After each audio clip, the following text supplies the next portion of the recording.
क्योंकि गर्मी की छुट्टी शुरू हो गया है तो आप लोगों की पढ़ाई भी स्टार्ट हो गया होगा। अगर किसी ने स्टार्ट नहीं किया है तो जल्दी से ये जो छुट्टी का टाइम है इस टाइम में ही आप लोग स्टार्ट कर लीजिए। आज की वीडियो में हम लोग केमिस्ट्री के जो रिवाइज सिलेबस है फॉर द CHSE स्टूडेंट्स उसके बारे में डिस्कशन करेंगे। कौन कौन से चैप्टर रिड्यूस हुए हैं, कौन कौन से चैप्टर न्यूली ऐड हुए हैं, एग्जाम पैटर्न क्या रहेगा इस बार, कौन से चैप्टर से कितने मार्क्स आएंगे, कौन से सेक्शन से कितने मार्क्स आएंगे, उस सब के बारे में डिटेल में डिस्कशन करेंगे। So hello students, welcome to math by PMS। Let's get started the video. Previously chemistry में 16 चैप्टर्स थे, पर इस बार केमिस्ट्री में बस 10 चैप्टर हैं। जो चैप्टर सब रिड्यूस हुआ है वो है solid state, surface chemistry, isolation of elements, P block element, organic compound containing nitrogen, polymers and chemistry in everyday life. ये सारे चैप्टर्स आप लोगों के रिड्यूस हुए हैं। अमाइंस चैप्टर एक है जो कि ऐड हुआ है। सो न्यूली आप लोगों के 10 चैप्टर्स हैं और केमिस्ट्री में 3 पार्ट्स में डिवाइड होता है, एक ऑर्गेनिक केमिस्ट्री, एक इनऑर्गेनिक केमिस्ट्री और एक फिजिकल केमिस्ट्री। फिजिकल केमिस्ट्री में सिर्फ 3 ही चैप्टर हैं इस बार, इनऑर्गेनिक में 2 चैप्टर और ऑर्गेनिक में टोटल 5 चैप्टर्स। तो इस बार ऑर्गेनिक में आप लोगों के वेटेज ज्यादा है, वेटेज है, इसलिए आप लोग को ऑर्गेनिक केमिस्ट्री को कोई किसी के पास होता है कि अगर ऑर्गेनिक केमिस्ट्री समझ में नहीं आ रहा है तो उसको स्किप कर सकते हैं, पर इस बार आप लोग ऑर्गेनिक केमिस्ट्री को बिल्कुल भी स्किप नहीं कर सकते हैं। सारे चैप्टर से क्वेश्चन आएंगे ही आएंगे और आप लोग को सारे चैप्टर्स पढ़ना ही पड़ेगा। अगर हम लोग सेक्शन वाइज मार्क्स की बात करें तो फिजिकल केमिस्ट्री से टोटल 23 मार्क के क्वेश्चन, इनऑर्गेनिक से 14 मार्क्स और ऑर्गेनिक से टोटल 33 मार्क के क्वेश्चन आएंगे। ऐसे मिला करके आप लोग के 70 मार्क्स बन रहे हैं। मतलब सबसे ज्यादा मार्क्स तो ऑर्गेनिक केमिस्ट्री से ही आ रहा है। कौन से चैप्टर से कितने मार्क्स हैं और कौन से चैप्टर से लॉन्ग क्वेश्चन आने के ज्यादा चांसेस है उसको डिस्कशन करने से पहले हम लोग थोड़ा बुक डिस्कशन कर लेते हैं। इस बार बुक के हिसाब से क्योंकि NCERT ही फॉलो हो रहा है तो NCERT बुक तो मस्ट है। उसके अलावा KP बुक, प्रदीप पब्लिकेशन और ब्यूरो बुक भी अच्छा है, पर मेरे हिसाब से KP बुक और NCERT में से कोई एक आप लोग फॉलो कर सकते हैं। ये दोनों बुक अच्छे हैं for the exam point of view. So at first अगर हम लोग फिजिकल केमिस्ट्री की बात करें तो फिजिकल केमिस्ट्री में टोटल 3 चैप्टर है। सॉल्यूशन चैप्टर में से टोटल 7 मार्क के क्वेश्चन आएंगे। सेकंड चैप्टर इज इलेक्ट्रोकेमिस्ट्री, उसमें से 9 मार्क्स के क्वेश्चन और third chapter is chemical kinetics, उसमें से 7 मार्क के क्वेश्चन आएंगे। इस हिसाब से फिजिकल केमिस्ट्री से टोटल 23 मार्क के क्वेश्चन आप लोगों के बोर्ड एग्जाम में देखने को मिलेगा। नेक्स्ट अगर हम लोग इनऑर्गेनिक की बात करें तो पी ब्लॉक तो रिड्यूस हो गया है, तो इसीलिए इनऑर्गेनिक में टोटल 2 ही चैप्टर है। D and F block elements, उसमें से 7 मार्क के क्वेश्चंस बनेंगे और कोऑर्डिनेशन कंपाउंड, उसमें से 7 मार्क के क्वेश्चंस बनेंगे। इस हिसाब से इनऑर्गेनिक केमिस्ट्री से आप लोगों के 40 मार्क के क्वेश्चंस आएंगे। सो टोटल 5 चैप्टर हैं ऑर्गेनिक केमिस्ट्री में, तो ऑर्गेनिक केमिस्ट्री से ज्यादा ही क्वेश्चंस आएंगे। ठीक है, वो 5 चैप्टर है haloalkanes and haloarenes, उसमें से 6 मार्क के क्वेश्चंस बनेंगे। Chapter 7 is alcohols, phenols and ethers, इसमें से 6 मार्क के क्वेश्चन बनेंगे। 8 number chapter is aldehydes, ketones and carboxylic acid, इसमें से 8 मार्क के क्वेश्चंस बनेंगे। अमाइंस से 6 मार्क के क्वेश्चंस और लास्ट चैप्टर इज बायोमोलिक्यूल्स, उसमें से 7 मार्क के क्वेश्चंस आप लोगों को देखने को मिलेंगे। इस हिसाब से टोटल ऑर्गेनिक केमिस्ट्री में आप लोगों को 33 मार्क के क्वेश्चंस मिल जाएंगे। तो इस हिसाब से फिजिकल से 23 मार्क्स, इनऑर्गेनिक से 14 मार्क्स और ऑर्गेनिक से 33 मार्क्स, टोटल आप लोगों के 70 मार्क्स के क्वेश्चन बन रहे हैं। तो आप लोगों को पता ही चल रहा है कि ऑर्गेनिक से ज्यादा ही क्वेश्चन आ रहा है, तो आप लोगों को ऑर्गेनिक में थोड़ा ज्यादा ही ध्यान देना है। इनऑर्गेनिक तो बहुत इजी पार्ट है, डी एफ ब्लॉक एलिमेंट वो तो बहुत इजी ही है, फिजिकल भी उतना ज्यादा डिफिकल्ट है नहीं, तो आप लोगों को थोड़ा फोकस करना पड़ेगा ऑर्गेनिक में। जिस लोगों को थोड़ा ऑर्गेनिक डिफिकल्ट लगता है वो लोग ये छुट्टी में ही ऑर्गेनिक को पढ़ना शुरू कर लीजिए। जो चैप्टर आप लोगों को थोड़ा फर्स्ट ईयर के साथ आप लोग का लिंक है उसको फर्स्ट ईयर में अगर नहीं पढ़ पाए तो उसको फर्स्ट ईयर में अच्छे से इस छुट्टी के टाइम में आप लोग अच्छे से पढ़ लीजिए, उसके बाद सेकेंड ईयर में आप लोगों को ईजी लगेगा। क्वेश्चन पैटर्न की बात करें तो क्वेश्चन 3 ग्रुप्स में बढ़ता है, group A, group B, group सी।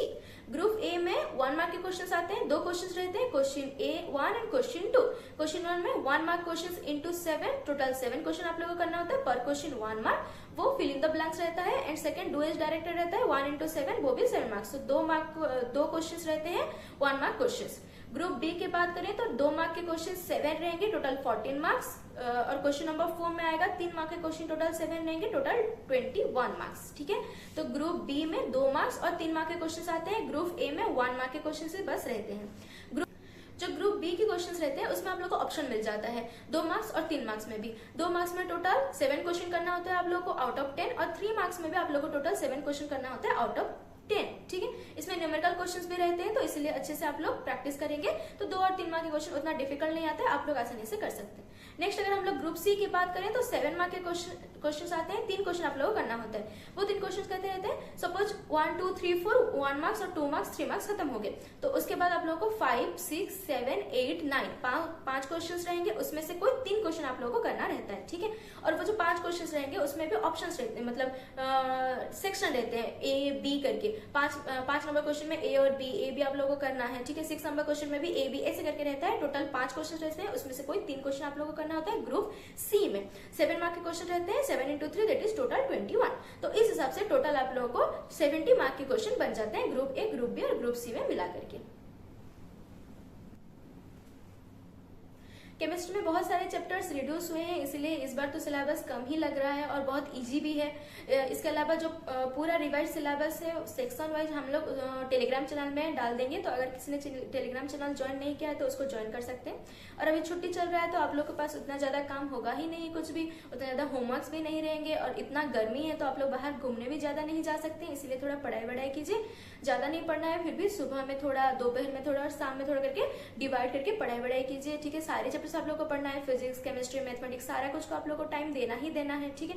जो मेजर चैप्टर है, इसका मतलब ये नहीं कि जो आईटी या फिर बायोलॉजी या फिर अलग सब्जेक्ट है उसको मेजर सब्जेक्ट नहीं बोला जा रहा है, वो भी मेजर सब्जेक्ट है, पर बेसिकली फिजिक्स केमिस्ट्री मैथमेटिक्स में थोड़ा ज्यादा दिक्कत रहता है, तो इसलिए फिजिक्स केमिस्ट्री मैथमेटिक्स को थोड़ा टाइम दे करके आप लोग, अगर सुबह फिजिक्स पढ़ रहे हैं तो आफ्टरनून में आप लोग केमिस्ट्री पढ़ सकते हैं, शाम को मैथमेटिक्स पढ़ सकते हैं, और अगर आप लोग को मैथमेटिक्स पसंद है तो आप लोग पहले सुबह में मैथमेटिक्स पढ़ सकते हैं थोड़ा 2 घंटा, फिर दोपहर में आप लोग फिजिक्स या फिर केमिस्ट्री पढ़ सकते हैं, फिर शाम में आप लोग फिजिक्स या फिर केमिस्ट्री पढ़ सकते हैं। इस हिसाब से टाइम डिवाइड करते हुए चलिए, और डिवाइड में आप लोग अच्छे से सारे सब्जेक्टों सारे टॉपिक्स को आप लोग टाइम दे सकते हैं, ठीक है।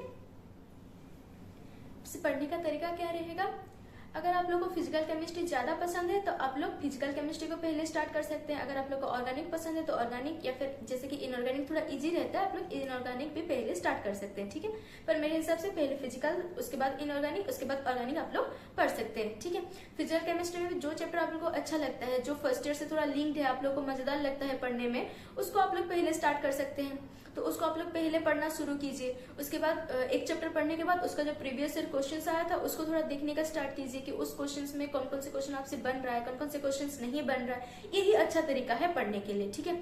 तो इसलिए पहला काम होगा, जो फर्स्ट ईयर में चैप्टर छूट गया है उसको पहले क्लियर करना, कि जो चैप्टर में जो भी डाउट है उसको पहले क्लियर करना। अगर वो सेकेंड ईयर के साथ लिंक है तो वो चाहिए ही चाहिए होगा, उसको पहले सारा डाउट क्लियर करना, उसके बाद सेकेंड ईयर स्टार्ट करना। फिजिकल को पहले पढ़िए, वो मजेदार होता है, वो बहुत जल्दी भी खत्म हो जाएगा, तो आप लोग पहले फिजिकल को पढ़ सकते हैं। इनऑर्गेनिक 2 ही चैप्टर है, उसको भी अच्छे से पढ़ सकते हैं, उसके बाद टाइम लेकर के आप लोग ऑर्गेनिक पढ़ सकते हैं, ठीक है। या फिर आप लोग फिजिकल से 1 चैप्टर्स, इनऑर्गेनिक से 1 चैप्टर्स, ऑर्गेनिक से 1 चैप्टर्स, इस तरीके से भी आप लोग पढ़ सकते हैं। जिस तरीके से आप लोग अच्छा लगता है, जो चैप्टर में आप लोग को इंटरेस्ट है वो चैप्टर को पहले पढ़िए। उसके आपके पास बहुत सारे सब्जेक्ट्स हैं पढ़ने के लिए, फिजिक्स केमिस्ट्री बायो। अगर आप आईटी स्टूडेंट्स है तो आईटी, इसके अलावा कोई और 4th ऑप्शनल है आप लोग के पास तो वो सारे सब्जेक्ट भी पढ़ना है, ठीक है। तो सारे सब्जेक्ट को आप लोगों को टाइम तो देना ही देना पड़ेगा, ओके। तो इसीलिए सारे सब्जेक्ट क्योंकि है, इसीलिए चैप्टर वाइज आप लोग क्या कीजिए, जो चैप्टर आपको मजेदार लग रहा है, अभी छुट्टी चल रहा है ना, ज्यादा पढ़ने का मन नहीं हो रहा होगा आप लोग को, तो जो चैप्टर मजेदार लग रहा है आप लोग वो चैप्टर को पहले शुरू कीजिए, उसके प्रीवियस ईयर क्वेश्चंस को कीजिए, एनसीईआरटी बुक से क्वेश्चंस प्रैक्टिस कीजिए कि आपसे बन रहा है या नहीं बन रहा है, ठीक है। तो इस हिसाब से बहुत आसानी से आप लोग कर सकते हैं। कौन कौन से चैप्टर से पता चल गया, कौन से चैप्टर से कितने मार्क्स आएंगे वो भी पता चल गया, एग्जाम पैटर्न क्या रहेगा पता चल गया, ठीक है। तो अब बस आप लोगों को पढ़ाई करना है। आई होप रिवाइज सिलेबस से लेकर के सारे डाउट्स आप लोग के क्लियर हो गए होंगे। उसके अलावा भी कोई डाउट है तो आप लोग मुझे कमेंट सेक्शन में पूछ सकते हैं। That is it for today. पढ़ते रहिए एंड थैंक्स फॉर वॉचिंग।